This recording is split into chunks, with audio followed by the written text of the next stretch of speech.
the more I dwell on this story, as I drive the bus through the neighborhoods in Guilderland here, it deepens. While we were chatting, I was asking my fellow bus drivers what their favorite music was, and I found out that I seemed to be the only one who liked folk music, but that's neither here nor there. She then shared, I said, well, do you sing in the bus? The bus driver says, no, I don't sing, but I had on holiday music, and there's one student in my special needs bus that loves to sway back and forth and smile while she listens to the music. And there's one song in particular that she really loves. And, she didn't mention who the vocal artist was. I think it was Mariah Carey. And there's a line from one of her Christmas songs that is, all I want for Christmas is you. Well, all of the students in my fellow bus drivers, special needs bus, are nonverbal. What we're doing now is such a gift that we all take for granted. The kids on my bus, who are privileged in many ways, but they all communicate, trust me, in one form or another. So here's a bus of nonverbal students. Up comes, all I want for Christmas is you. And this student is so comfortable and relaxed in the care of this fellow bus driver that she's swaying back and forth. Based on the way this story was told to me, I could just picture this with a big grin on her face. And when the line comes up in the song, the melody, all I want for Christmas, this non-verbal writer, I can just feel her grinning, will sing out, is you, is you, is you. So I carried that story that was shared with me. I carried it today with me. Cathy Light is a Guilderland school bus driver, which she pursues with passion as she does the many parts of her life. She also has a divinity degree from Yale, and she also is lovingly restoring vintage campers. Welcome, Cathy. Thank you. So good to meet you, Melissa. So let's just start by hearing a little about what brought you here. Was this notice on your business? Just tell us what it is that you do. Well, 3 years ago, I decided, since the company I had been working for from home, and I have two homes, closed prematurely. The owner became ill, and she decided to shut the business down. I was 62, and I said, so perhaps I'll take this idea that I've been working on of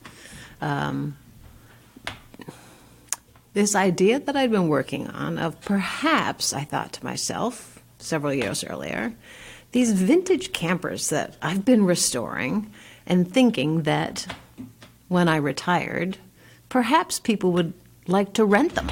Maybe they'd like them.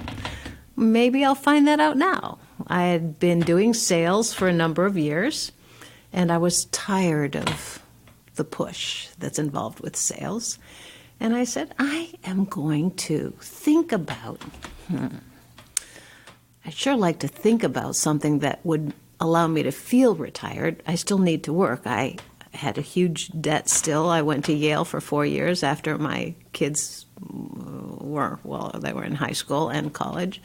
And I had to think about, paying that back. So I couldn't really retire, but I thought, well, maybe I'll become a school bus driver. I miss being around children. My kids are grown. I had been an art teacher, one of my careers, the first one. I'll become a school bus driver and see if anybody would like to rent them. We'll see. And I'd heard about a website called Outdoorsy that was much like the Airbnb of trailer rental sites. And it offered wonderful insurance for people like me who would rent their vehicles out. And they would find people, because even though they were only 3 years old at that point, they had done their work well and were finding renters. People were going there to rent campers, usually the large mega homes, sort of campers, There weren't many vintage campers out there because mostly people who buy and restore vintage campers, it's such a labor of love, they don't really want to share them and risk, them being damaged. It's a huge amount of effort to restore them. I had always, after the first one that I'd done, thought that I might rent them out, so I wasn't that attached emotionally to each of them. And at that point, I had 2.5. So this is 3 years ago. I had 2.5 campers done, one I was in the midst of, and I thought, become a school bus driver, that can't be that difficult. Wrong.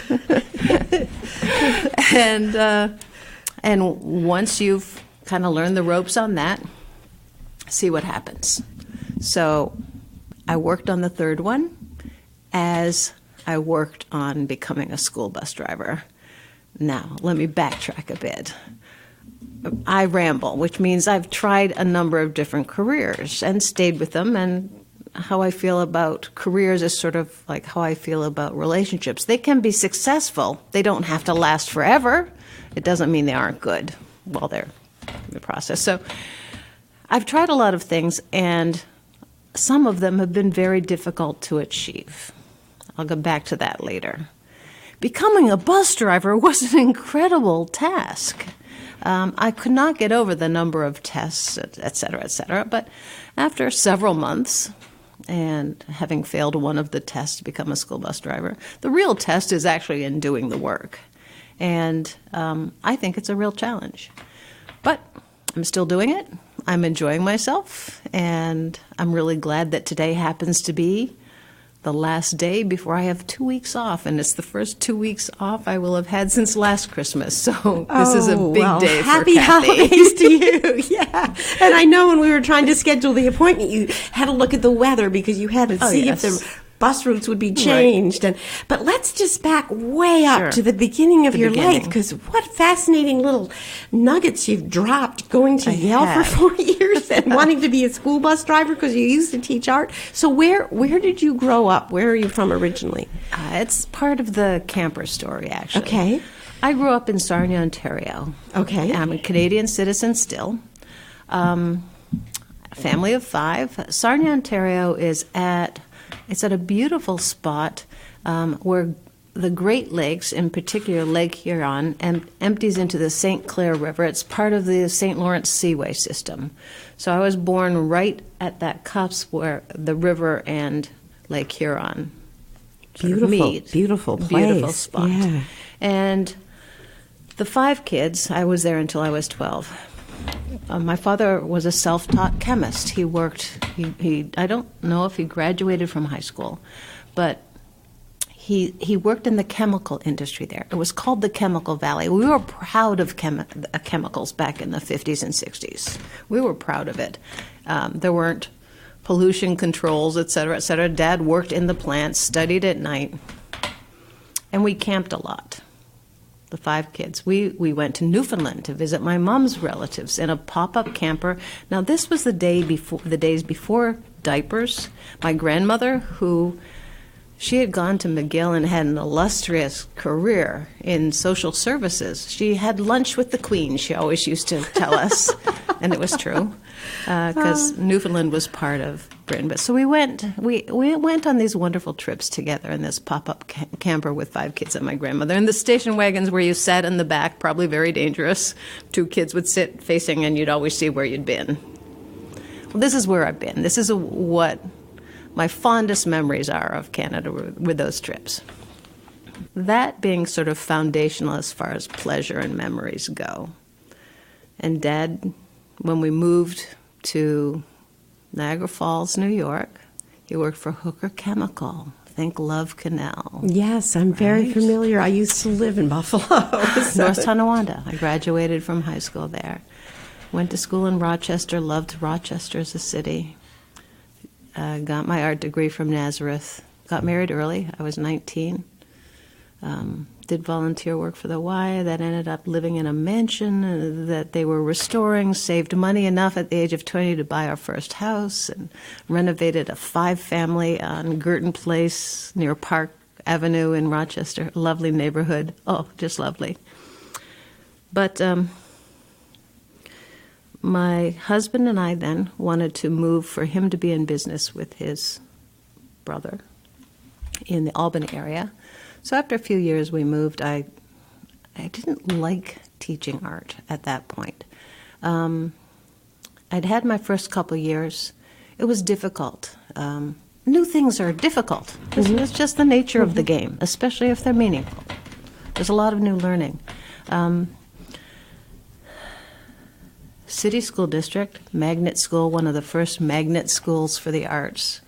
But the first year was at a city school district where there were a lot of, it was very culturally diverse. There were a lot of Vietnamese boat people that were my students. And there were kids that were coming in drunk at 8 in the morning in classes. It was a real challenge. The next year, even more so, because there was a teacher's strike, one of the largest and first in New York State. So much so that when we moved to Columbia County for my husband to start a company with his brother, I didn't want to teach again. My husband couldn't find work. A job opened up. I found out I was pregnant. There was some tension here. Yeah, that's a lot all at once. I was talked into taking the job by the principal. He says, I think you're going to find it a little different here in rural Columbia County in Chatham than in downtown. And sure enough, it was true. It was a good couple years. I had 2 children. The eldest especially, bright boy who was really needy, so I stopped teaching for a while. I even stopped working on my master's. To be home with the kids, that was a gift. Was good for my kids too. We became members of a church, partly so that kids would have something to rebel against besides us as teenagers.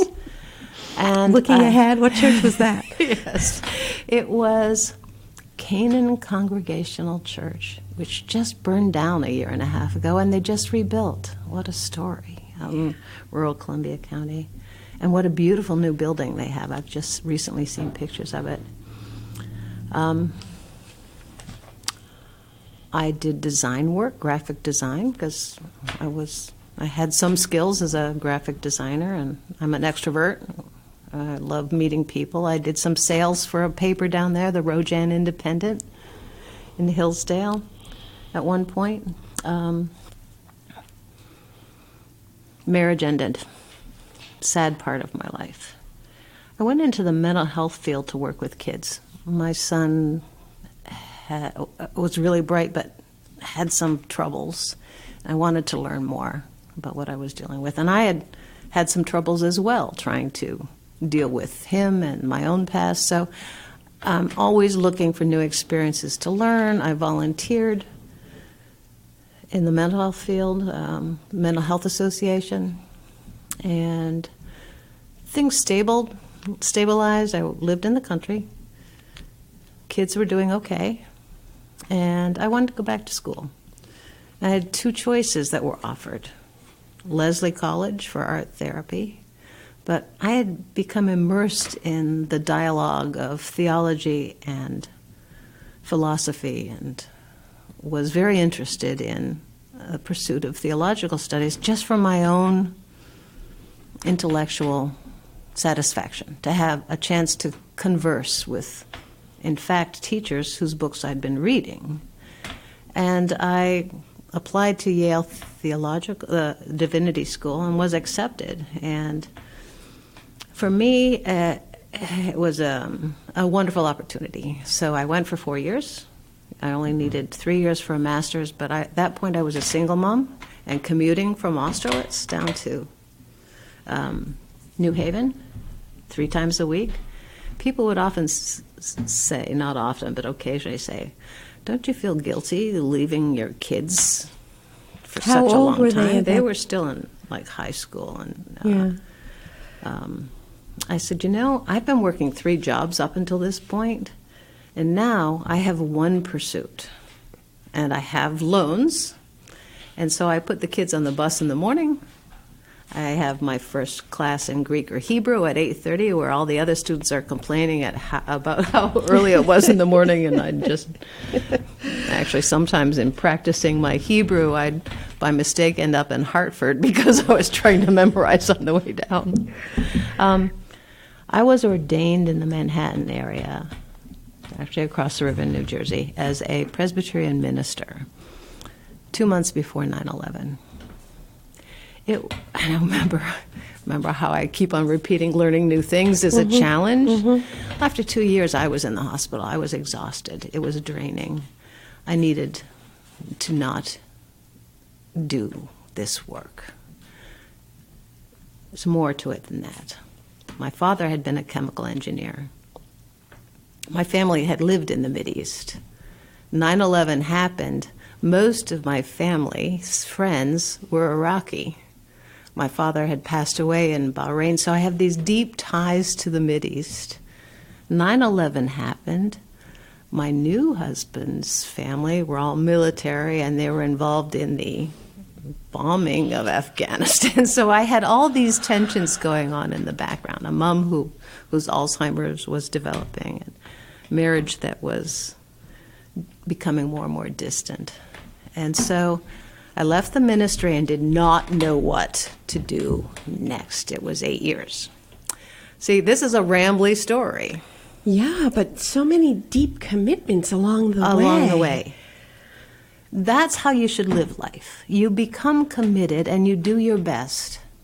And it should matter what you do.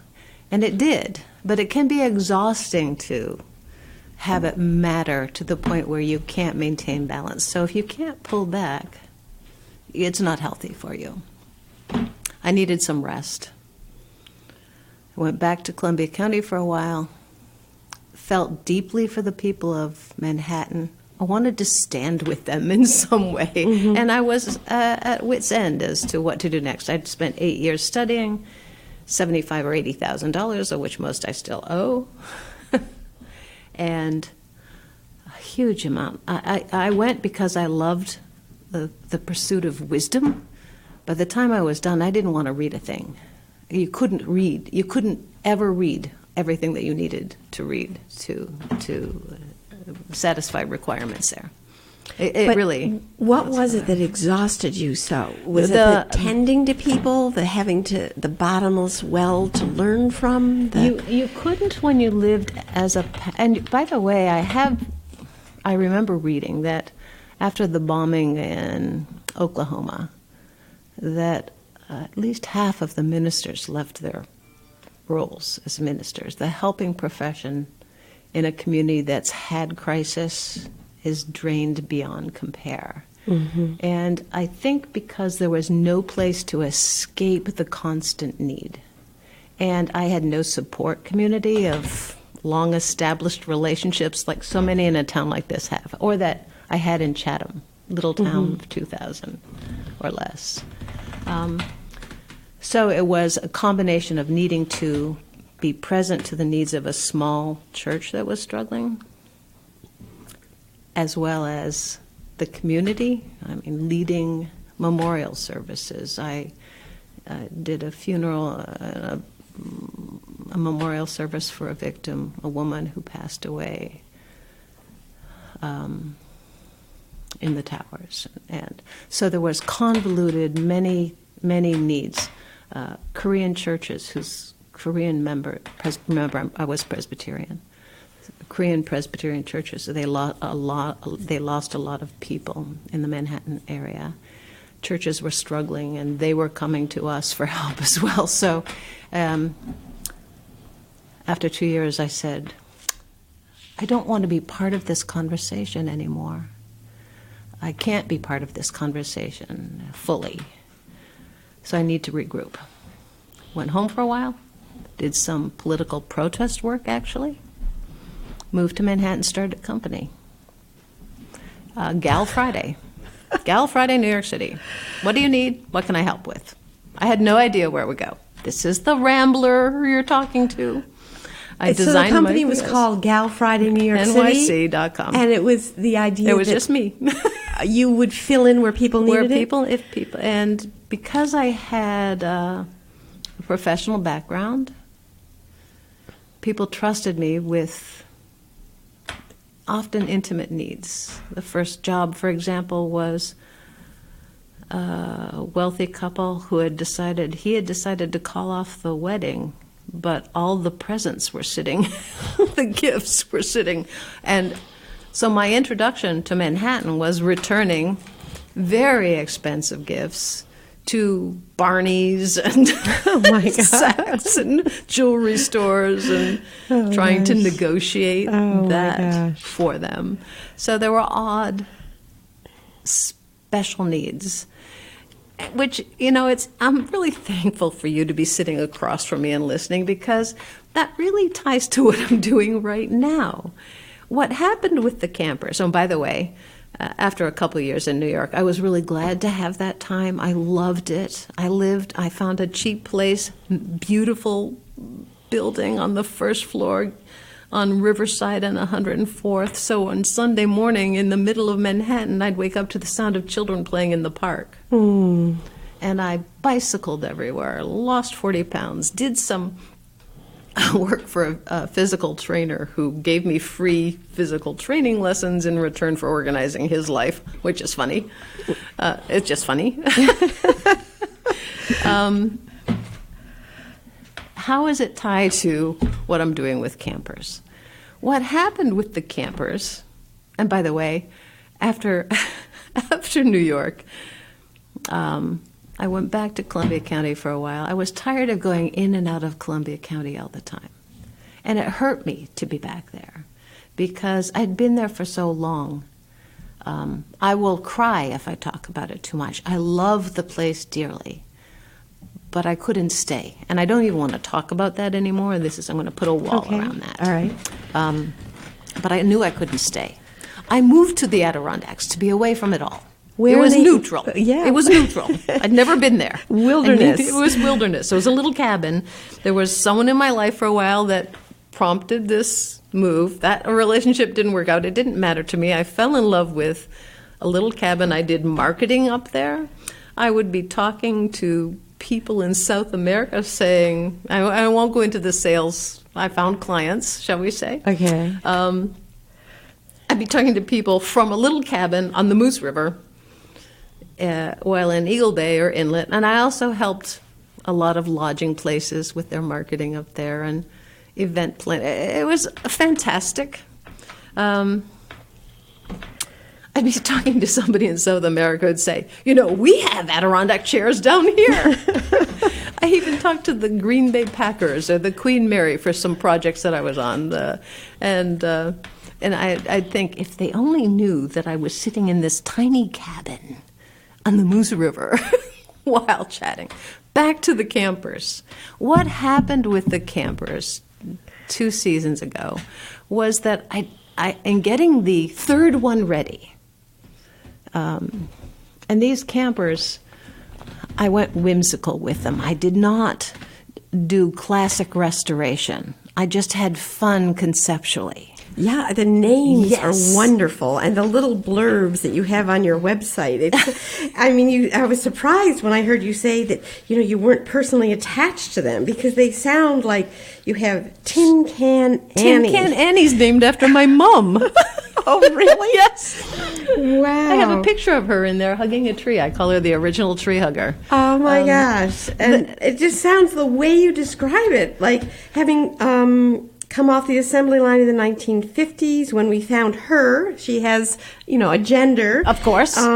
She had just been plucked by a local dump, her skin badly damaged and in need of a complete overhaul. Yeah. So, it sounds like you're very me, attached to these. But do you physically do the restoration work yourself? I have kind of a team that I've put together because I'm not a pro. I am so not a pro at this. My hat's off to the real renovationists. There's refurbishers and there's a restorer. I'm more of a refurbisher than a restorer. And you can imagine what the difference might be. I get them to a point where they're perfectly safe and comfortable for people to use. But I don't restore them to look like what they did when they came off the assembly line, and that's why I wasn't sure if people would even like them. The first one is actually it's hardly even called vintage, a true vintage camper, according to the classicists of this world, is nothing newer than like 1970 maybe. So the first one was an 81, and I hadn't had this dream. I was 60. I had just bought my first truck. It was a red, of course. And to go get it, I had no air conditioning. It was in a hauler in Ohio that I put some money down on over the internet and did the classic mistake of restorers, which is assume that when people tell you that it's in good shape, that they know what they're talking about and they're telling you the truth. Because the first one that I went down for myself, not to rent out, was a cute little 1983 Scotty. The Scotties they were not all that well made. There were a lot of them, but they have a passionate following. People love Scotties. So I went down, walked in. I used the GPS mapping service. It took me this convoluted route. I had to be there by dawn. It was at the edge of a hauler on the Ohio. See, part of my rambling nature needs these adventures. Even finding them is so rewarding. Yeah. It is. There's a woman, I think, who had used it with her grandson, but she was ill. She needed to sell it. Was on the edge, the end of a true hauler. I actually had done marketing since in the Blue Ridge Mountains for a TV show out of Canada. I told you I've had a bizarre life. At 60, I had to learn how to ride ATVs in the Blue Ridge Mountains, and this was after Yale, and I thought if my friends could see me now, you know. So it was my first hauler experience, and there it was. I walked in, took a deep breath, and went, oh, mold. Mold is the enemy. Mold is the enemy of campers. It's why I don't let people use water in the campers. I don't have water facility. I don't have bathrooms that function in them. You can have a porta potty, and I've got a tent that you can use outside. But most because mold infiltrates the whole system. Moisture is the enemy, and so this one was really moldy. I said, if I took my finger and poked it right here, do you know it's going to go right through the roof? You know it's going to go right through the roof. Watch. And she says, please don't do that. Yeah, right. I said, I can't pay you the full amount that you asked. I had just driven down, and it was the middle of summer. I brought my dog. There's no air conditioning. It was so hot, and I was so disappointed. I thought, oh, boy, I'm so glad I got this old truck. So she negotiated. She said, there was a bunch of Harley people who were just here who were willing to pay me full price. And I said, let's talk. Because it was a long drive. So I pulled it home. Oh, and the roof leaked, it turns out. And it was going to rain. Right. So it was going to make it worse. So I had to get home in a hurry. And I got lost, and I ended up in Cleveland or someplace with the dog, and it's 95 and getting hotter, and the storm clouds are on the horizon. Now, this is all part of what it's like if you fall in love with vintage campers. You're going to have to get there in a hurry. They're very popular. You're going to probably have to offer more than really they're worth, but I have a lot of friends that find them for a steal. So that was the first one. I found somebody this is going on too long. No, so what happened to that? Is that one of your... That was the first. It was Beam Me Up Scotty. I decided to make it a fifth. Beam Me Up Scotty, yes. Beam Me Up Scotty. So you got a little... It was going to go a mid-century theme. It was just for me. When I was done I hired somebody in Caroga Lake who was a wonderful woodworker. It turns out he can't read, and he doesn't know campers. I haven't met an adult in a long time who couldn't read. They're out there, Yeah. And I hadn't, but what a gifted carpenter. And so he helped me restore that. Well, yeah, and the picture looks beautiful. It's beautiful. I take it your art training is part of how these got to be this so fills cleverly so many decorated. of my needs. Unfortunately, it so far hasn't proven lucrative. I haven't paid off the Yale loan yet. But it will, because last year was a wonderful year that convinced me that I should continue. Now, there's been challenges, of course, and there still is a lot of looming challenges. After the first one, I had to do another one right away, and I didn't have a reason for doing another one because I found out that my now partner of 12 years, and we bought a cabin in Caroga Lake together 6 years ago that we refinished together. Cabin was done. I had this camper. I said, let's go camping. Oh, I didn't tell you, but I really don't like camping. He said, oh, you're kidding. Not what I'm going to do, because I really want to do another one. This is so much fun. This is so much fun. This is so much fun. I'd never done anything that was purely such pleasure. So tell us what the pleasure comes from. Is it restoring, taking from the dump heap something? It goes back to that job in New York, Gal Friday NYC, where I said there were special needs and I could help people with them. Well, in this case, what I found out very quickly was that people wanted them for something special most of the time, not just camping. Like a special occasion. A special occasion. And because I insisted on delivering them, not only because I have this sense of adventure and I love the state parks and I'd fallen in love with history in the Adirondacks. My dad had dragged us through all these historical museums as kids, and I wasn't fond of history. Moved to the Adirondacks. That will change. Yeah. That will change for you. So what it's about is that I deliver them, and by the time that I deliver them, and certainly after I met the people, I was engaged in their need, their pleasure, or the pain that prompted them to want to get away, and the fact that I delivered it. Get away, and the pain could be a number of things. It could be having just decided that this gorgeous upstate city, Saratoga, let's say, did not prove to be as welcoming a place for their family, and they were in the transition of moving, and they needed to find a place for 2 weeks to camp that would make their son feel excited, happy. So in that case... So you're using your marketing skills, yes, your art skills, your ministry skills. Yeah. And then from there, if you go to my website, I poured over it the past 2 months because I wanted to share the sense of the history of how it's going, to let people know that anything almost is possible, really, almost. So weddings, all of them have been rented for weddings, country weddings, because there's not a lot of lodging in Cherry Valley for country weddings. And Woodstock, it was... I felt hip for the first time in my life. I grew up in the 60s. I missed being hip there. I was not hip at all, ever. In Canada, I tell my kids this on the school bus. I said, if you're not hip when you're a kid, you know what you're called? You're called an L7. And they're going, my kids on the bus go, what is an L7? What is an L7? An L7, and I've seen it in some reproduction films from that period.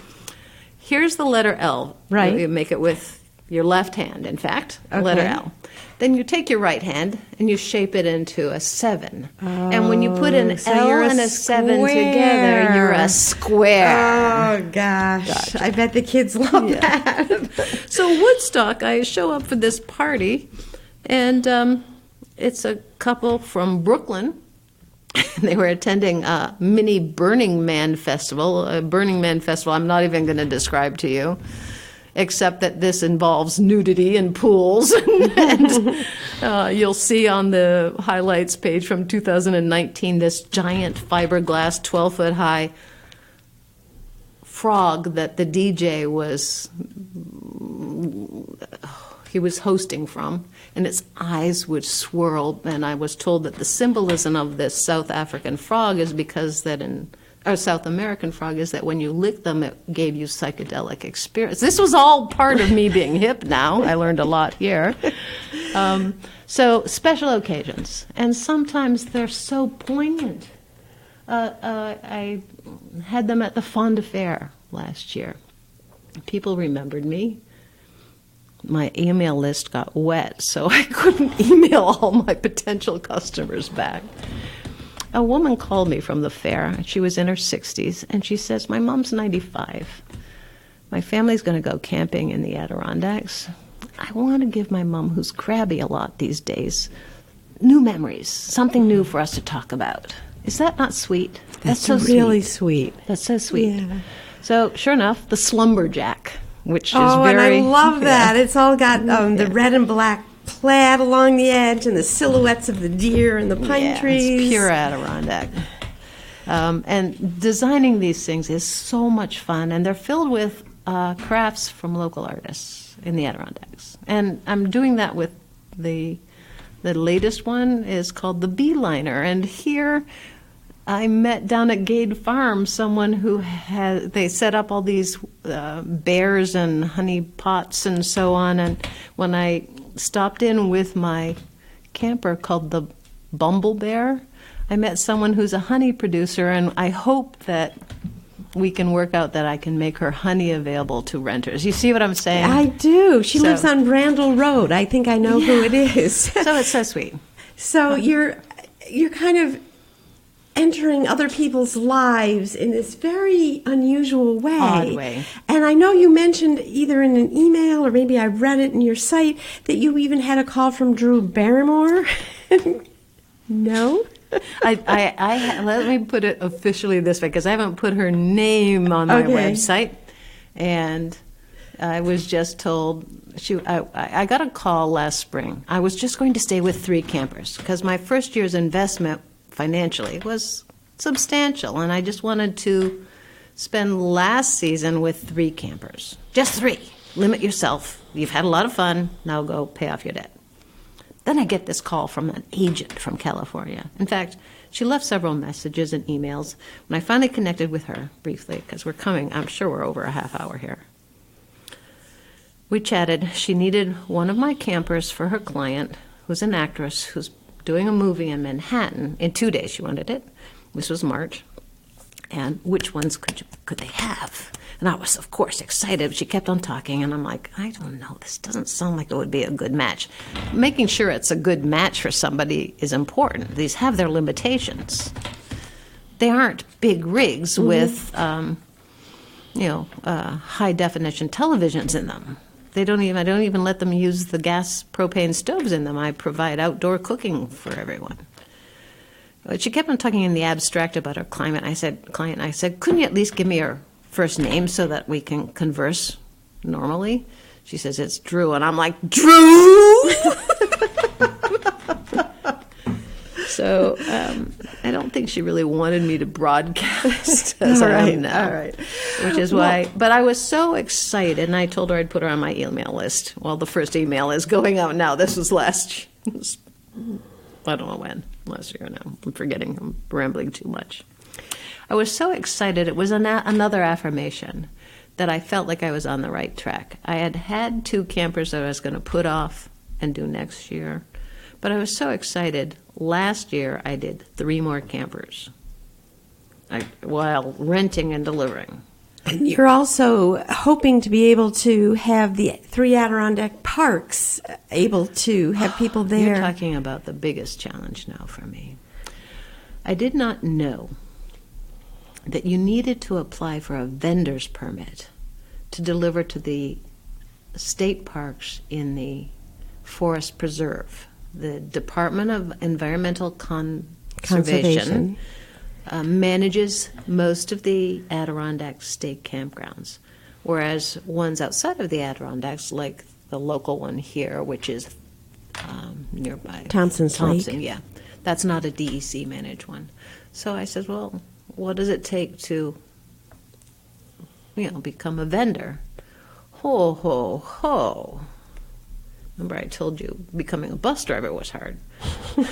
Becoming an ordained minister was hard. Graduating from Yale was hard. Starting a business was hard. It's not going to be easy. And so I met with the head of the DEC 4 weeks ago. Spent 2 hours with him. He worked in Hooker Chemical, believe it or not. Do you believe this? So we are like simpatico. Connections, yeah. But I'm negotiating that now. The cost is exorbitant.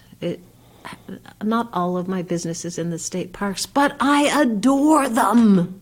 Yeah, they're great. I've traveled by myself. I took a cross-country trip once recently and stayed in the national parks. Well, our state parks are the best things that we've done in New York. And the Adirondack Park is, well, the Catskills too, which I have a lot to learn. And your town, the hill towns here, I hardly know.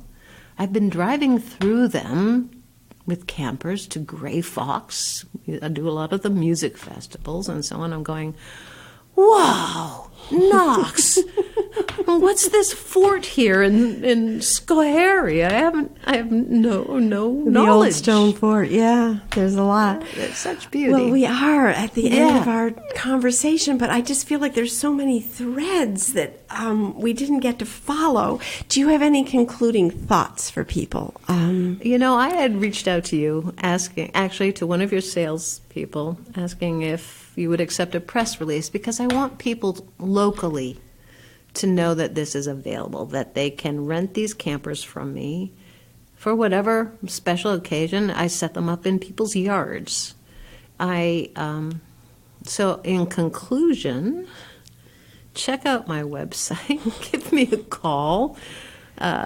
I'm the one driving a school bus through your neighborhoods and smiling a lot, because in the morning around here right now, it's like a Currier and Ives photograph when the dawn. It is beautiful. Yeah. Well, so just concluding thought, we never got to talk about the school bus driving or the four Springer Spaniels, but you're enjoying that? That was quite a leap from your other careers, the driving of the school bus? I didn't. My last year, I didn't enjoy it at all. Too much responsibility? I think it's a very challenging job. I meant to bring, and I probably have them in my pocket. No. This is the Guilderland schools. The Guilderland schools.